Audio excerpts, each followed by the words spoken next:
الصلاة والسلام على سید الانبیاء والمرسلین وعلى آلہ الطیبین الطاہرین واصحابہ الراشدین المہدیین اما بعد فاعوذ باللہ من الشیطان الرجیم بسم اللہ الرحمن الرحیم یا ایہا الذین آمنوا کتب علیکم الصیام کما کتب علی الذین من قبلکم لعلکم تتقون صدق اللہ مولانا العظیم ان اللہ وملائکتہ یصلون علی النبی یا ایہا الذین آمنوا صلوا علیہ وسلموا تسلیما۔ حدیث پاک ہے، میرے آقا کریم صلی اللہ علیہ وآلہ وسلم نے ارشاد فرمایا، ان اولی الناس بی یوم القیامت اکثرہم علی صلاۃ، قیامت کے دن میرے سب سے زیادہ قریب وہ ہوگا جو سب سے زیادہ درود پڑھنے والا ہوگا۔ تو اس حدیث پاک سے پتہ چلتا ہے کہ درود پاک قرب رسول کا آسان وظیفہ ہے۔ جو یہ چاہتا ہے کہ مجھے حضور کا قرب ملے، اسے درود پاک اپنا لینا چاہیے، اسے درود پاک سے اپنی زبان کو تر رکھنا چاہیے۔ درود پاک وہ وظیفہ ہے جو حضور کے قرب کا باعث بنتا ہے، اور قرب رسول یہ روحانیت کا سب سے اعلیٰ مرتبہ ہے کہ حضور کا قرب مل جائے۔ جو حضور کے جتنا قریب ہے وہ اتنا بڑا ولی ہے۔ ولایت کسے کہتے ہیں؟ ولایت قرب رسول کا نام ہے۔ قولاً فعلاً حالاً حضور کی اتباع کا نام ولایت ہے، اور جب کوئی حضور کی اتباع کرتا ہے اسے حضور کا قرب ملتا ہے۔ تو کوئی جتنا حضور کے قریب ہے اتنا بڑا ولی ہے۔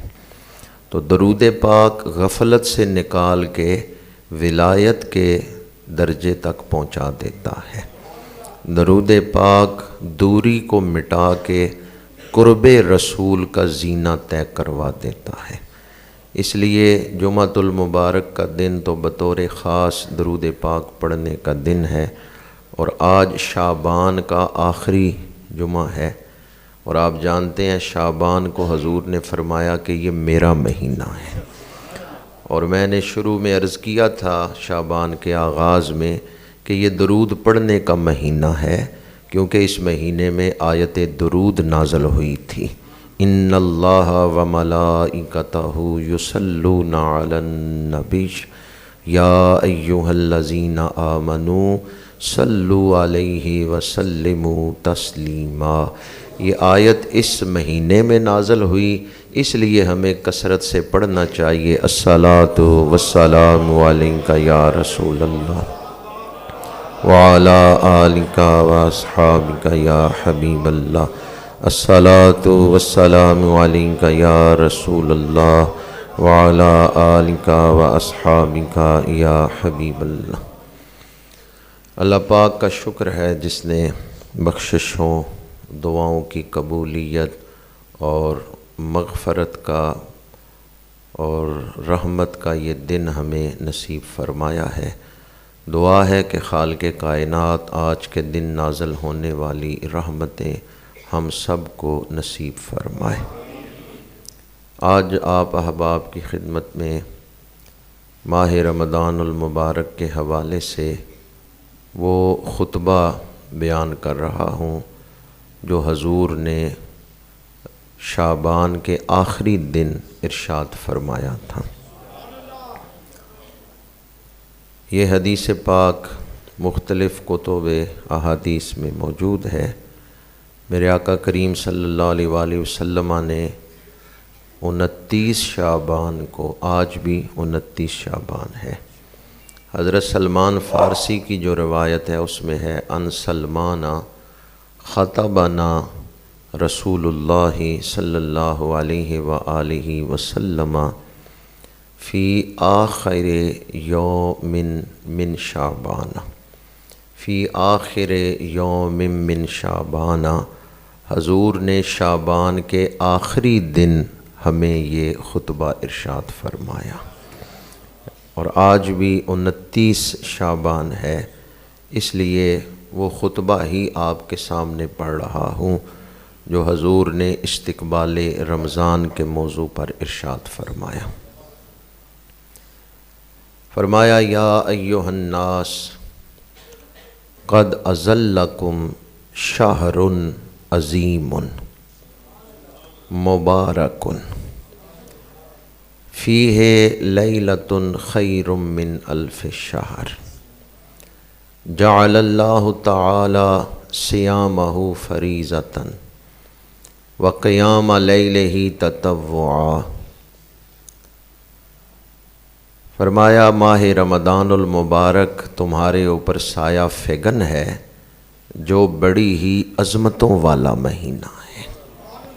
قد اظلکم شہر عظیم، جس مہینے کو حضور فرمائیں کہ یہ عظیم ہے، یہ عظمت والا ہے، وہ مہینہ کتنی عظمتوں والا ہوگا۔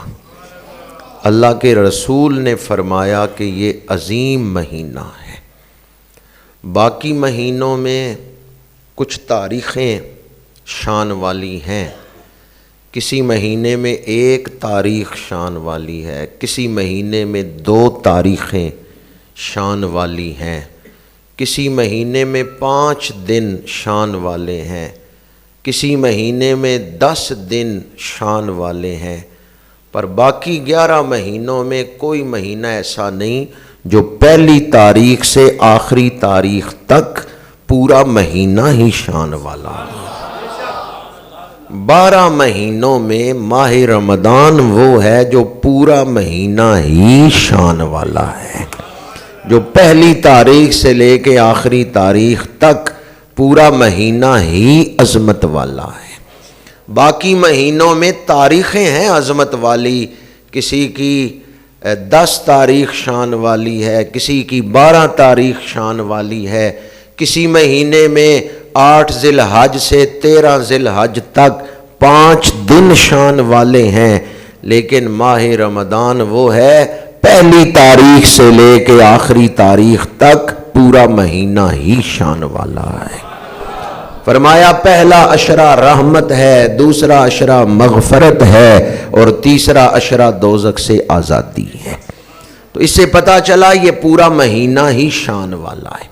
شہر عظیم، عظیم کی ایک تشریح تو میں نے آپ کے سامنے بیان کی ہے، دوسرا تشریحی قول یہ ہے کہ اس مہینے میں وہ کتاب نازل ہوئی ہے کہ جو سب سے عظیم کتاب ہے، اس کی مثال کوئی نہیں۔ شہر رمضان الذی انزل فیہ القرآن، تو چونکہ قرآن سب سے عظیم کتاب ہے، اس سے زیادہ عظمت والی شان والی کتاب کوئی نہیں۔ تورات زبور انجیل بھی اللہ کا کلام ہے، لیکن ان کی حفاظت اللہ نے اپنے ذمے نہیں لی، ان میں تحریف ہو گئی۔ اگر دنیا میں کوئی محفوظ کلام موجود ہے کہ اللہ کا کلام اپنی اصل شکل میں موجود ہو، وہ صرف قرآن پاک ہے۔ قرآن عظیم ہے تو جس مہینے میں یہ کتاب نازل ہوئی وہ مہینہ بھی عظیم ہے۔ اس لیے قرآن مجید کی نسبت سے ماہ رمضان کو بھی عظیم کہا گیا۔ قد اظلکم شہر عظیم۔ تیسرا تشریحی قول، جو آدمی بخشا گیا، دوزخ سے نجات پا گیا، اس نے صرف کامیابی نہیں حاصل کی، بڑی کامیابی حاصل کر لی۔ وَمَن يُطِعِ اللَّهَ وَرَسُولَهُ فَقَدْ فَازَ فَوْزًا عَظِیمًا۔ جس نے اللہ اور اس کے رسول کا حکم مانا، جس نے اللہ اور اس کے رسول کی اطاعت کی، قیامت کے دن بخشا گیا، دوزخ سے نجات پا گیا، وہ صرف کامیاب ہوا ہے یا بڑا کامیاب ہوا ہے؟ فقد فاز فوزا عظیما، یہ مہینہ بڑی کامیابی تقسیم کر رہا ہے، یہ مہینہ بڑی کامیابی لے کے آ رہا ہے۔ چونکہ یہ فوز عظیم لے کے آ رہا ہے، اس لیے یہ مہینہ عظمت والا مہینہ ہے۔ حضور نے فرمایا شہر عظیم، یہ عظیم مہینہ ہے۔ کیوں؟ اس میں جو کامیابی مل رہی ہے وہ کامیابی بڑی عظیم ہے۔ اس سے بڑی کامیابی کیا ہوگی کہ قیامت کے دن اللہ راضی ہو، اللہ کا رسول راضی ہو، اور انسان دوزخ سے نجات پا جائے، اس کے لیے جنت کے دروازے کھول دیے جائیں۔ یہ مہینہ وہ بڑی کامیابی لے کے آ رہا ہے، اس لیے یہ مہینہ شہر عظیم، عظمت والا مہینہ ہے۔ اور بھی تفسیری اقوال ہیں، تشریحی اقوال ہیں، میں نے 3 قول آپ کے سامنے بیان کیے۔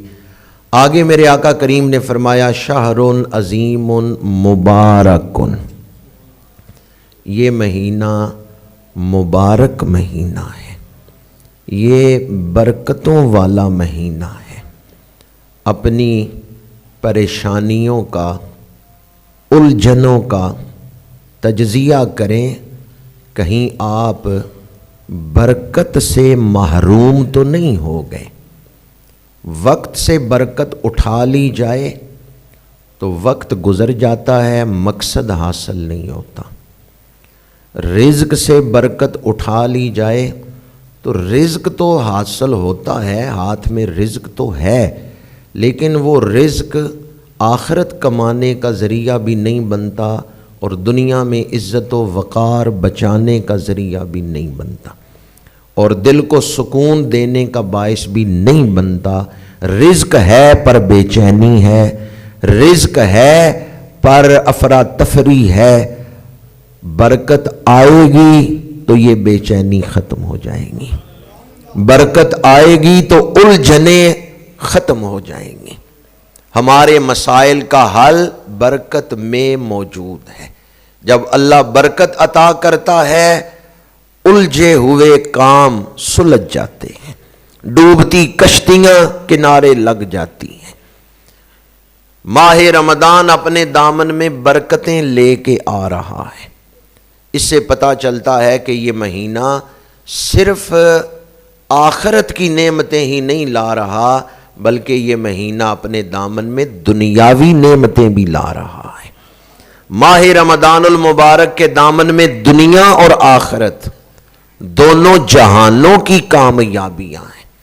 جو ماہ رمضان المبارک کو اپنائے گا، استقبال کرے گا، روزے رکھے گا، نماز تراویح ادا کرے گا، اس کے پیغام کو اپنائے گا، ماہ رمضان دنیا کے بگڑے ہوئے کام بھی سنوار دے گا اور آخرت کے معاملات کو بھی سنوار دے گا۔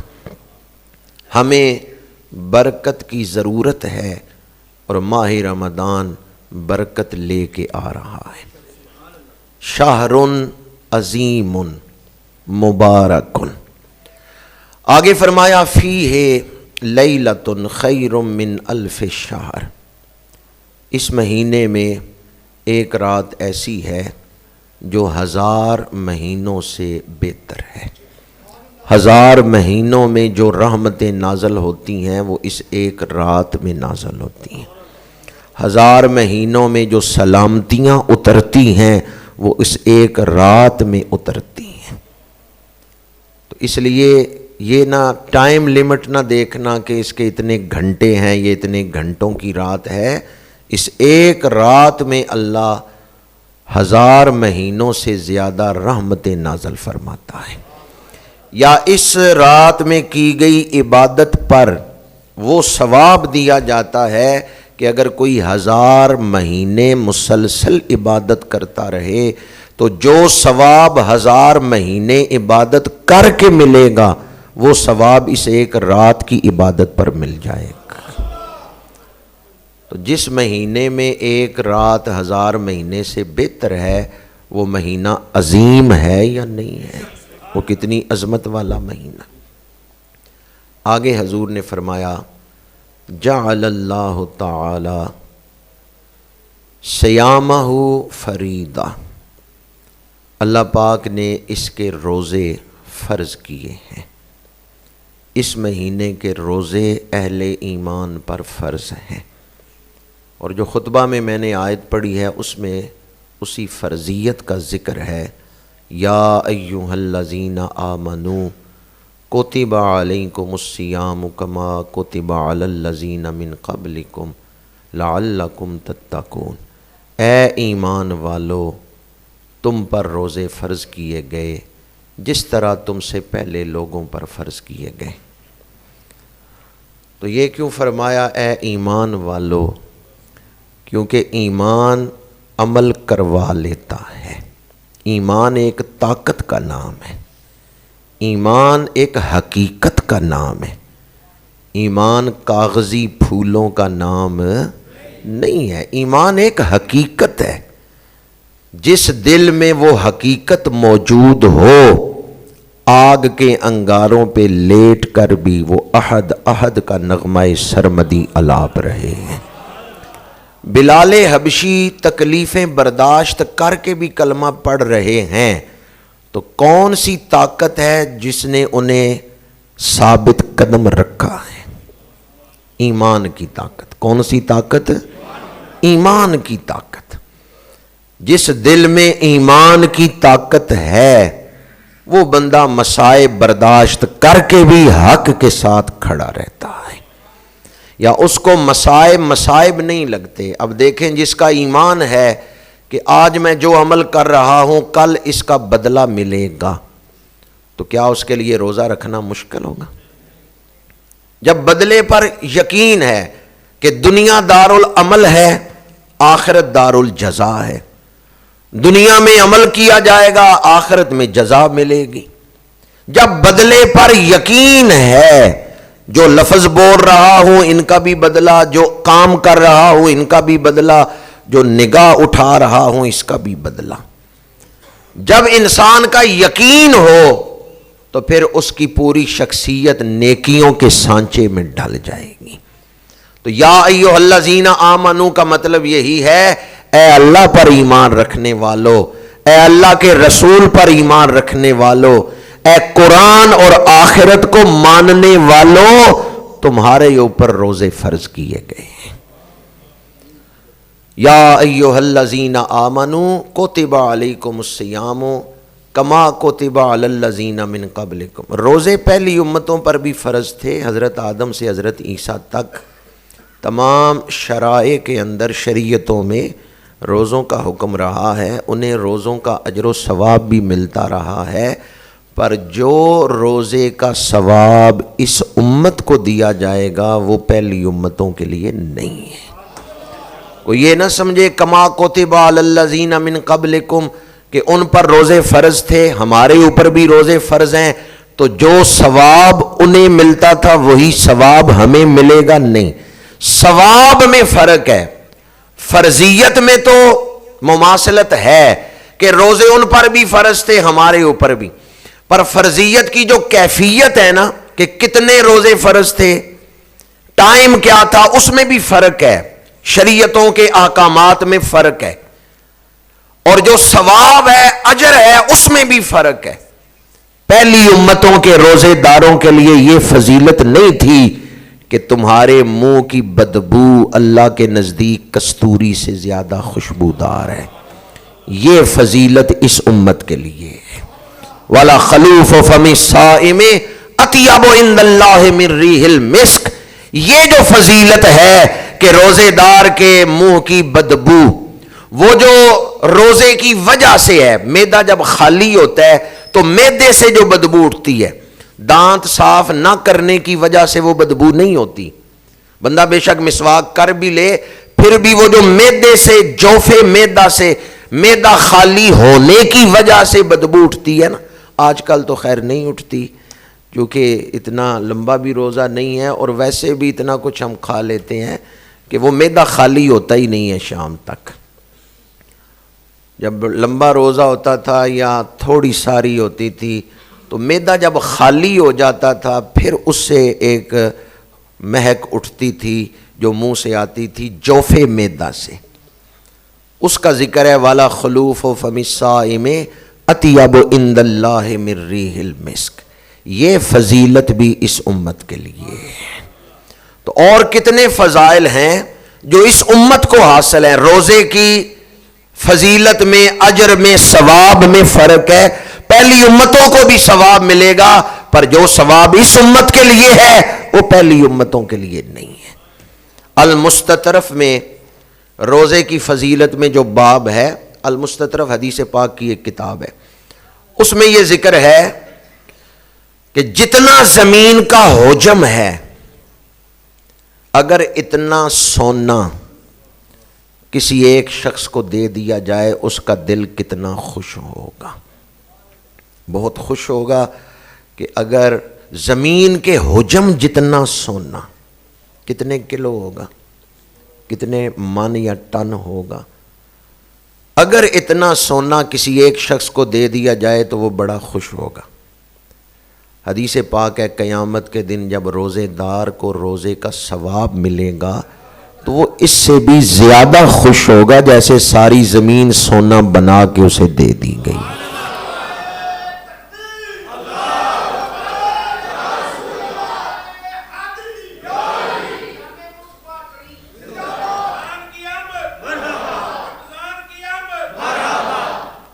آمد رمضان، آمد رمضان، یہ ثواب لے کے مہینہ آ رہا ہے۔ ماہ رمضان یہ اجر و ثواب کی کثرت لے کے آ رہا ہے۔ جعل اللہ تعالی صیامہ فریدہ، فرمایا اللہ پاک نے اس مہینے کے روزے فرض کیے ہیں۔ روزہ اپنے اوپر کنٹرول سکھاتا ہے، اور روزہ اللہ کے حکم کے آگے اپنی خواہش کو قربان کرنے کا نام ہے۔ کھانا پینا خواہش ہے، بھوک لگی ہے، لیکن اپنی خواہش کو اللہ کے حکم کے آگے قربان کرنا۔ اللہ نے حکم دیا ہے روزے فرض ہیں۔ گھر میں کھانا موجود ہے، کیوں نہیں کھا رہے؟ اللہ کا حکم ہے۔ پانی موجود ہے، کیوں نہیں پی رہے؟ اللہ کا حکم ہے کہ جب تک سورج ڈوب نہیں جائے گا نہ ہم کھائیں گے نہ ہم پیئیں گے۔ یہ جو کھانا پینا چھوڑا ہے یہ اللہ کے حکم پر چھوڑا ہے۔ تو جب کوئی روزہ رکھتا ہے اس کے دل میں اللہ کے حکم کی اہمیت پیدا ہو جاتی۔ اللہ کے حکم کو لائٹلی نہ سمجھیں کہ خیر ہے، اللہ کا حکم اہمیت والا ہے۔ روزے دار کے نزدیک اللہ کا حکم اہمیت رکھتا ہے کہ میرے رب نے حکم دیا ہے، میں نے کھانا پینا چھوڑ دیا ہے۔ کیا خیال ہے اگر کوئی اللہ کے حکم پر کھانا پینا چھوڑ دے، اللہ اس پر کتنا راضی ہوگا۔ اس لیے روزے کی جو فضیلت بیان کی گئی ہے وہ کمال فضیلت ہے کہ الصوم لی وانا اجزا بہ، روزہ میرے لیے ہے اور میں ہی اس کی جزا ہوں۔ ایک تشریح یہ ہے کہ میں اس کی جزا دوں گا، کتنی دوں گا یہ فرشتوں کے علم میں نہیں ہے، اور اگر اجزا بہ پڑھیں تو پھر مطلب یہ ہے کہ میں ہی اس کی جزا ہوں۔ تو روزہ رکھنے سے اللہ کا قرب خاص مل رہا ہے۔ آگے فرمایا وَقِيَامَ لَيْلِهِ تَطَوُّعًا، اللہ پاک نے دن کا روزہ فرض کیا ہے اور رات کا قیام یہ ایک اضافی عبادت ہے۔ شرعی حیثیت یہ ہے کہ یہ سنت مؤکدہ ہے۔ نماز تراویح کیا ہے؟ سنت مؤکدہ ہے۔ 20 رکعت نماز تراویح مرد اور عورت دونوں پر سنت مؤکدہ ہے۔ عورتوں کے لیے بھی گھروں میں نماز تراویح ادا کرنا یہ سنت مؤکدہ ہے، اور سنت مؤکدہ کو بغیر عذر کے چھوڑنا یہ عادت بنا لینا گناہ ہے، اس سے انسان گناہ گار ہوتا ہے۔ نماز تراویح 20 رکعت چاروں ائمہ مجتہدین، امام اعظم ابو حنیفہ، امام مالک، امام شافعی، امام احمد بن حنبل رضوان اللہ تعالیٰ علیہ مجمعین، چاروں کے نزدیک نماز تراویح کی کم از کم رکعتیں 20 ہیں۔ زیادہ کا قول تو ہے، 30 رکعتوں کا بھی ہے اور 36 رکعتوں کا بھی ہے۔ 36 کا تو سن کے سناٹا چھا گیا ہے، سبحان اللہ کہنا بھی بھول گئے ہیں۔ وہ ایک قول ہے کہ 36 بھی پڑھی گئیں۔ ائمہ مجتہدین ان کے نزدیک کم از کم 20 رکعت نماز تراویح پر چاروں فقہا متفق ہیں۔ اس لیے یہ جو 8 رکعت والی روایت ہے یہ نماز تہجد کے بارے میں ہے کہ رسول اللہ 8 رکعت نماز تہجد ادا فرماتے تھے، 3 وتر اور 8 رکعت تہجد۔ وہ 11 رکعت والی جو روایت ہے وہ نماز تہجد کے بارے میں۔ تراویحوں پر تمام ائمہ مجتہدین متفق ہیں کہ یہ 20 رکعت ہے، اور خلفائے راشدین کے دور میں بھی 20 رکعت ہی پڑھی جاتی تھی۔ حضرت صدیق اکبر کے دور میں بھی 20 رکعت پڑھی جاتی تھی، جماعت نہیں تھی ہوتی، اپنے طور پہ صحابہ پڑھتے تھے، جماعت نہیں تھی ہوتی۔ تو حضرت فاروق اعظم کے دور میں صحابہ نے یہ مشورہ کیا، مشاورت ہوئی کہ رسول اللہ نے جماعت اس لیے نہیں تھی کرائی کہ کہیں امت پہ یہ نماز فرض نہ کر دی جائے، کیونکہ حضور پہ وحی نازل ہوتی تھی۔ تو اب تو وحی نازل ہونے کا امکان نہیں ہے، اب اگر ہم جماعت کے ساتھ پڑھیں گے تو فرض تو نہیں ہوگی، وحی تو حضور پہ نازل ہوتی تھی، وحی کا دروازہ بند ہو چکا ہے۔ تو لہٰذا تمام صحابہ کرام کے متفقہ فیصلے سے اس پر سارے صحابہ کا فتویٰ ہے، یہ حضرت فاروق اعظم نے نہیں شروع کرائیں، یہی مولا علی کا بھی فتویٰ ہے۔ یہ جو جماعت کے ساتھ شروع ہوئی ہے یہی مولا علی کا فتویٰ ہے، اور آپ کے دور میں بھی 20 رکعت نماز تراویح ہی با جماعت ادا کی جاتی رہی ہے۔ حضرت عثمان غنی کے دور میں بھی 20 رکعت نماز تراویح، مولا علی کے دور میں بھی 20 رکعت نماز تراویح ادا کی جاتی رہی ہیں، اور آج تک 1450 سال میں اہل حق کے نزدیک یہ 20 رکعت نماز تراویح ہی ادا کی جاتی رہی۔ تراویح تو سنت مؤکدہ علی العین ہے، علی العین کا مطلب سمجھتے ہیں نا کہ سب پر ہے، لیکن جو قرآن پاک سننا ہے الحمد سے والناس تک پورا قرآن پاک، یہ سنت مؤکدہ علی الکفایہ ہے کہ اگر ساری امت ہی چھوڑ دے تو پھر گناہ گار ہوں گے۔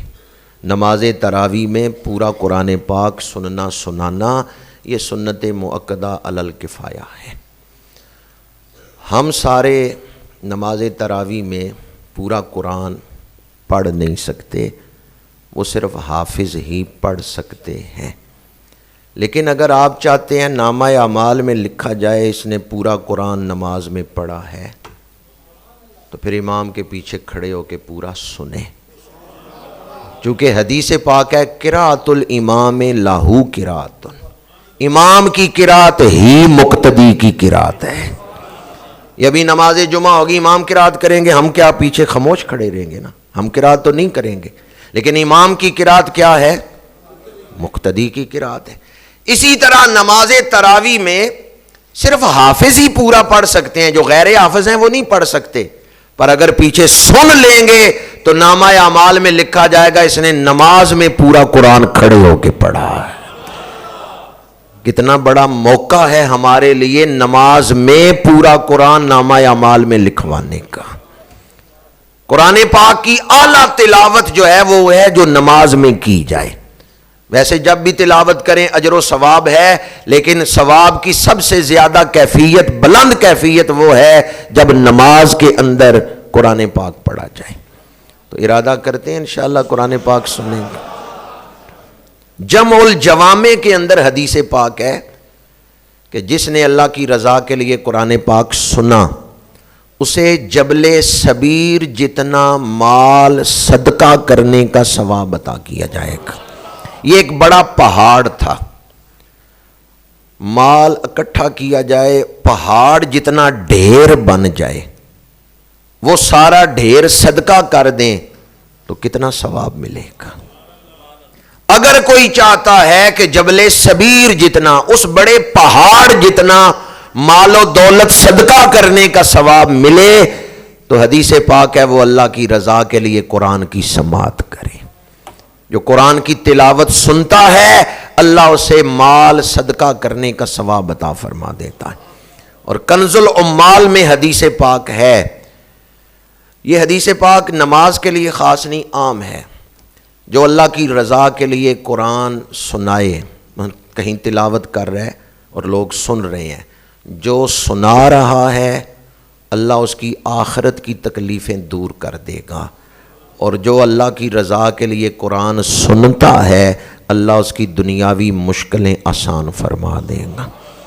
تو کنز العمال کی حدیث سے پتہ چلتا ہے کہ قرآن پاک سننے سے دنیا کی تکلیفیں دور ہوتی ہیں۔ وظیفے آپ سنتے رہتے ہیں، فلاں وظیفہ پڑھو یہ بیماری دور ہوگی، فلاں وظیفہ پڑھو یہ تکلیف دور ہوگی۔ میں بھی ایک وظیفہ کنز العمال کی روشنی میں آپ کے سامنے بیان کر رہا ہوں، قرآن سننے سے تکلیفیں دور ہوتی ہیں۔ وَنُنَزِّلُ مِنَ الْقُرْآنِ مَا هُوَ شِفَاءٌ وَرَحْمَةٌ لِّلْمُؤْمِنِينَ، قرآن شفا بھی ہے، قرآن رحمت بھی ہے۔ آپ تکالیف کو چاہتے ہیں کہ وہ دور ہو جائیں، ان سے چھٹکارا ملے، ان سے نجات ملے، ایک موقع آ رہا ہے۔ جو اللہ کی رضا کے لیے قرآن سنتا ہے اللہ اسے تکلیفوں سے نکال لیتا ہے۔ قرآن سننے سے اللہ کی رحمتیں ملتی ہیں۔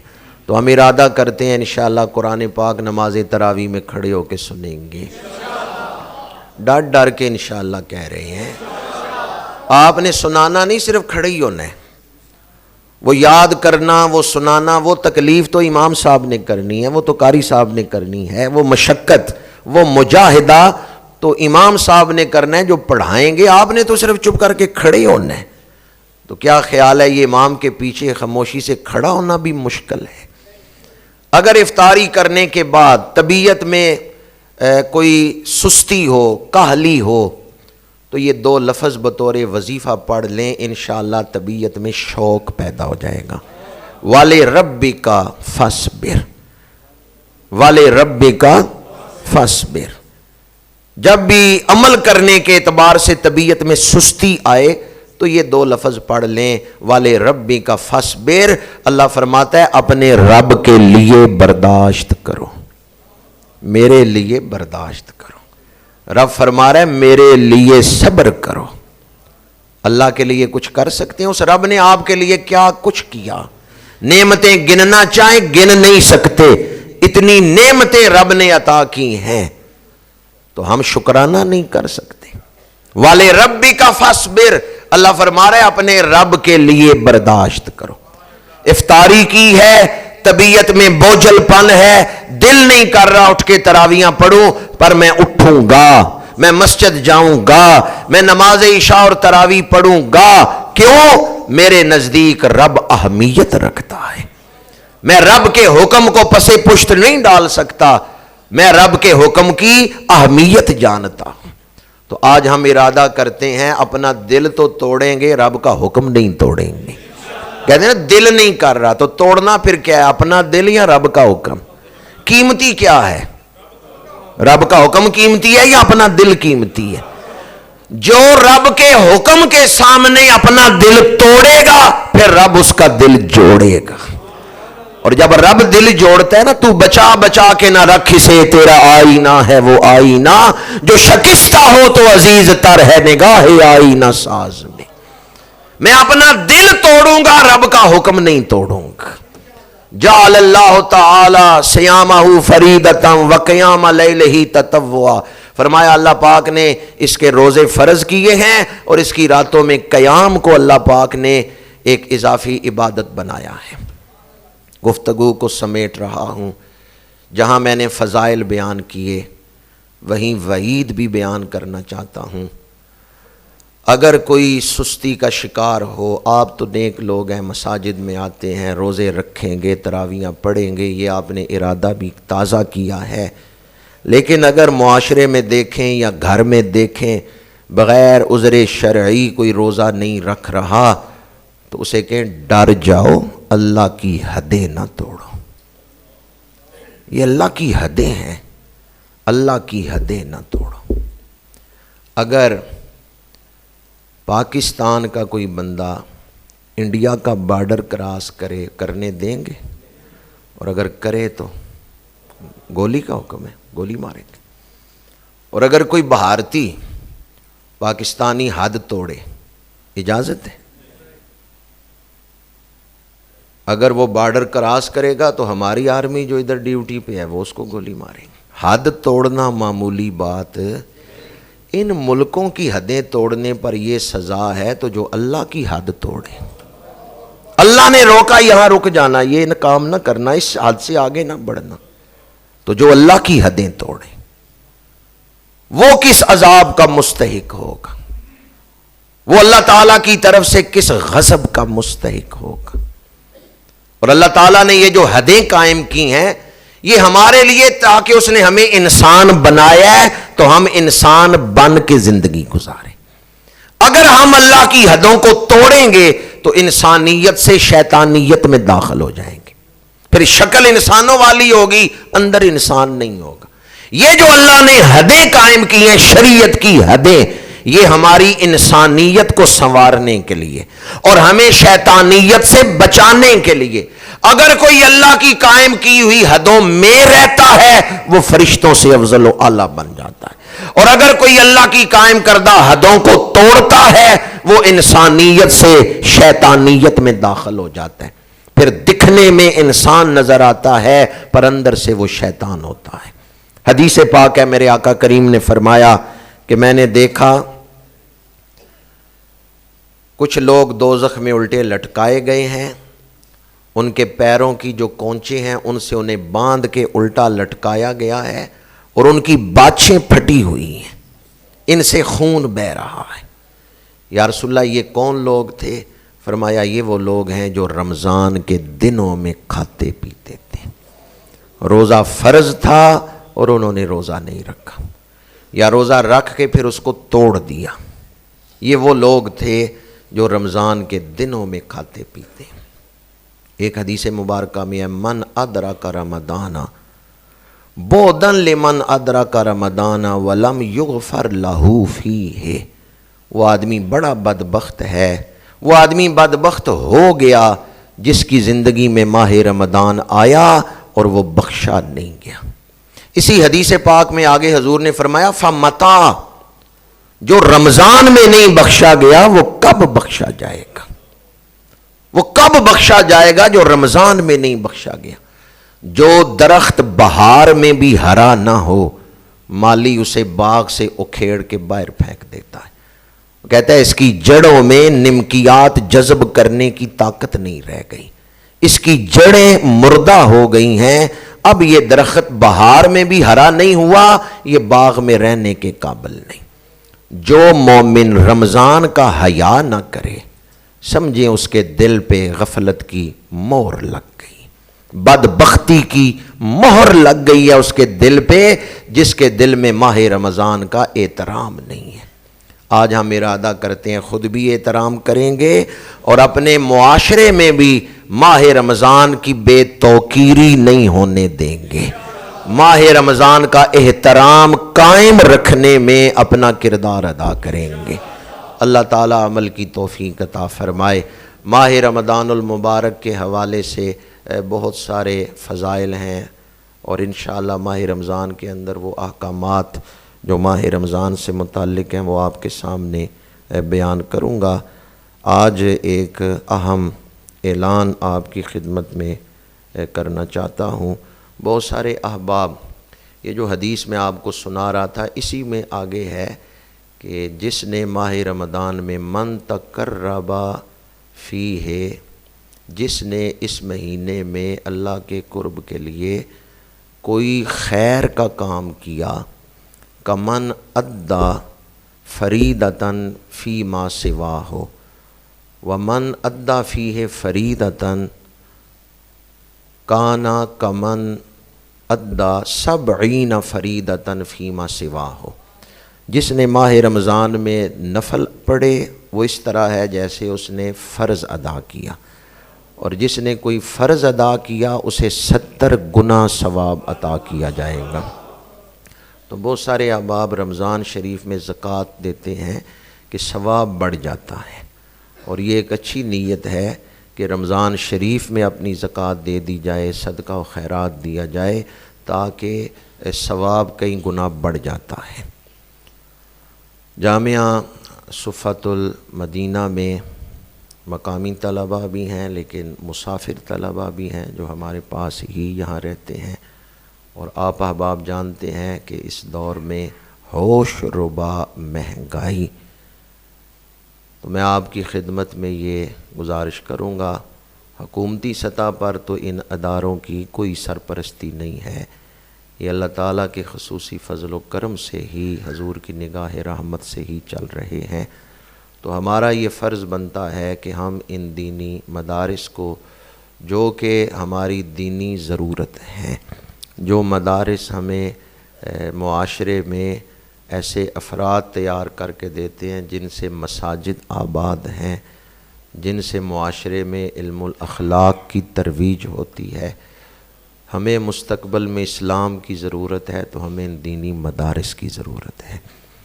تو میں آپ کی خدمت میں گزارش کروں گا، پہلے بھی آپ احباب بڑی محبت کا اظہار فرماتے ہیں، تو ماہ رمضان المبارک میں زکوٰۃ، صدقات، عطیات، فطرانہ جو ہے وہ جامعہ صفۃ المدینہ میں جمع کروا کر اجر و ثواب کے مستحق بنیں، اور اس دینی مشن میں اپنا حصہ ڈالیں، اس صدقہ جاریہ میں اپنا حصہ ڈالیں۔ جس نے کسی دینی مرکز کو آباد کرنے میں اپنا حصہ ڈالا، انسان دنیا سے چلا بھی جائے، وہ صدقہ جاریہ اس کے لیے بلندی درجات کا باعث بنتا ہے۔ حدیث پاک ہے جب انسان فوت ہوتا ہے تو سارے اعمال منقطع ہو گیا، وہ خود عمل نہیں کر سکتا، الا من ثلاثۃ صدقۃ جاریۃ او علم ینتفع بہ، وہ کوئی ایسا علم پھیلا گیا جس سے لوگ نفع حاصل کر رہے ہیں۔ تو علم کی خدمت کرنا یہ خوبصورت صدقہ جاریہ ہے۔